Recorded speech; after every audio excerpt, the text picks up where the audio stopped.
All right, welcome back to the Journey of the Abandoned House, episode 16. I'm Sean, and we're going to talk about some more interior framing this week and some changes that I made to the master suite. Wait, no, primary suite. I just learned you changed the name of that. So, yeah, it's a primary suite. And what else? Oh, we fixed the floor, we talked about last week. And then we did this. Whoa, not yet. I'll show you that later. Let's go inside.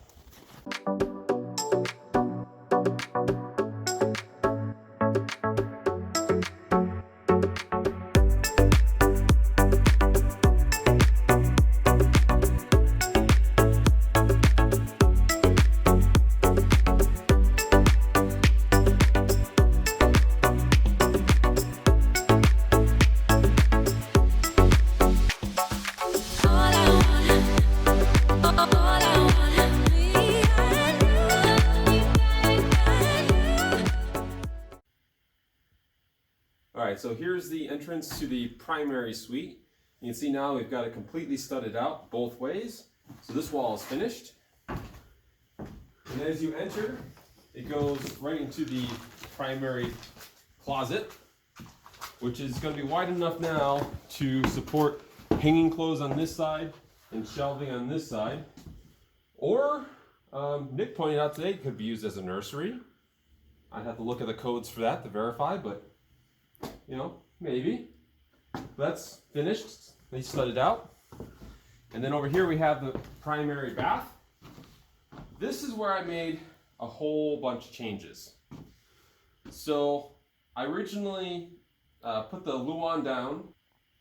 Then I marked out on the floor what I wanted in here. So there's a shower, there's a bath, there's a vanity, and a toilet, of course. And I laid it all out, and I didn't like it. It was too cramped. So I went ahead and took about 8 inches out of the master or the primary closet and shifted it over, and then I changed the layout. And so we now have what was the shower over there. I moved it to the back corner so that we have better access in the future for plumbing.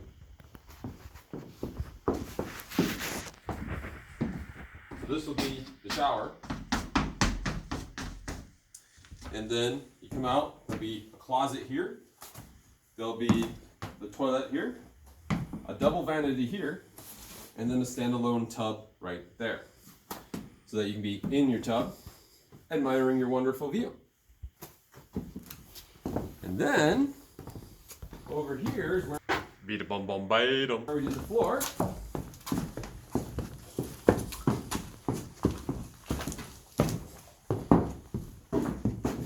Now, unfortunately, I don't have any footage at all from the first 2 days of the week or today. We've had some really cold temperatures, and I'm learning that the cameras just do not like the cold. So, in fact, I killed one camera that's no longer usable. But anyway, what we did is in the last video you saw there was a wall right here, or at least the studs for one. And so we got up inside the ceiling here, reframed a whole mess of things to distribute the load where we needed it to go, and then pulled this wall out. Now some of this is fairly temporary as another wall is going back in. So we'll jack that up again and then put in our new wall and then lower that back down. But here is where the tub's going to be for the Jack and Jill. And we needed to drain on this side, so we had to raise over here. All right, so last week we were talking about the floor joist that we exposed and how we were going to fix it so that the tub could drain properly. Now, for the tub that we purchased on Marketplace, the drain is going to be on this side, where in the last video you saw that this side was the high side and then this was the low. So in a short, I showed how to figure out the tapers and cut them. But so you can see here, the original joist here, and then the gap to the new joist, and then it gets bigger as you get that way.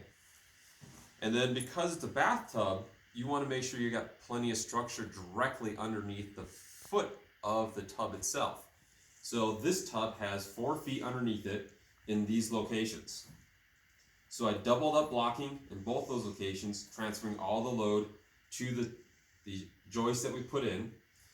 And then when we go to sheathe it all, we'll make sure that we glue and screw all of it together to really lock it up.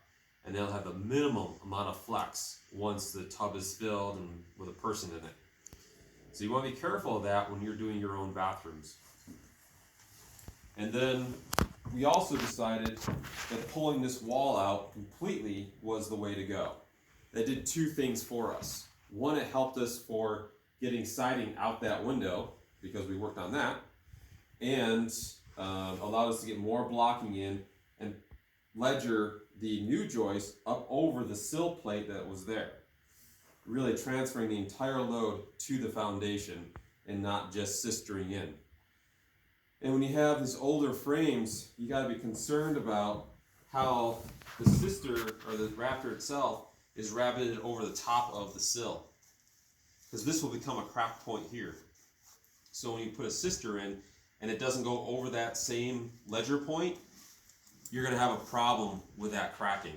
So you want to make sure you get as much load over the top of that and transferred underneath, if possible, to the foundation, which we showed you earlier and in the short that I put out.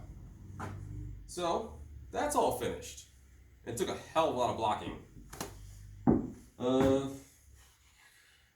Outside of that, we did do the backyard.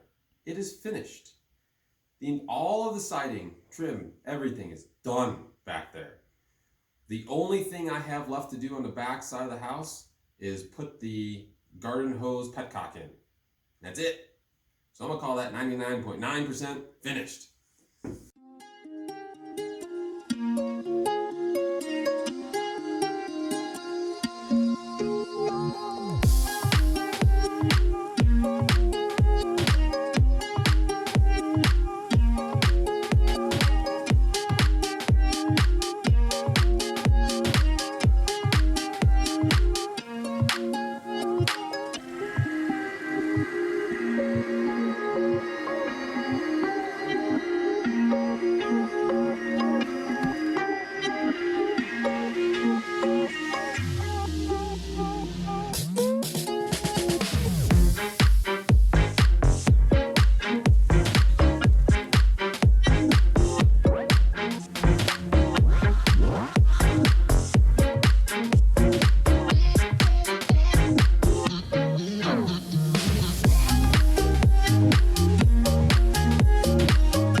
Alright guys, well, if you enjoyed it, please hammer that like button. And if you want to see more of the project, go ahead and look up here. And if you want to see some other stuff that we've completed, you can go down here. Alright guys, enjoy yourselves. Bye.